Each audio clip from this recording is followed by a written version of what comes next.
காஞ்சிபுரத்தில் 60 லட்சம் மதிப்பீட்டில் புதியதாக கட்டப்பட்ட நேரு கிளை நூலகம் காஞ்சிபுரம் சட்டமன்ற உறுப்பினர் எழிலரசன் அவர்கள் குத்துவிளக்கேற்றி துவக்கி வைத்தார். காஞ்சிபுரம் மாவட்டம் காஞ்சிபுரம் மாநகராட்சிக்கு உட்பட்ட 9வது வார்டு ஏகாம்பரநாத சன்னதி திருப்பகுதியில் காஞ்சிபுரம் சட்டமன்ற உறுப்பினர் தொகுதி மேம்பாட்டு நிதியிலிருந்து ரூபாய் 30 லட்சம் மற்றும் நூலகத்துறையின் பொது நிதியின் கீழ் ரூபாய் 30 லட்சம் என மொத்தம் ரூபாய் 60 லட்சம் மதிப்பீட்டில் புதியதாக கட்டப்பட்ட நேரு கிளை நூலகத்தை காஞ்சிபுரம் சட்டமன்ற உறுப்பினர் சிபிஎம்பி எழிலரசன் அவர்கள் ரிப்பன் வெட்டி குத்து விளக்கேற்றி மற்றும் இனிப்புகள் வழங்கி பொதுமக்களின் பயன்பாட்டிற்கு துவக்கி வைத்தார்.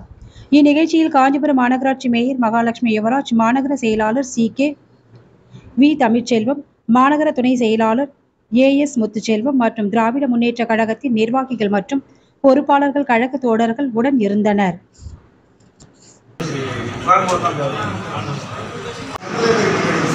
இதெல்லாம் பார்க்கணும்.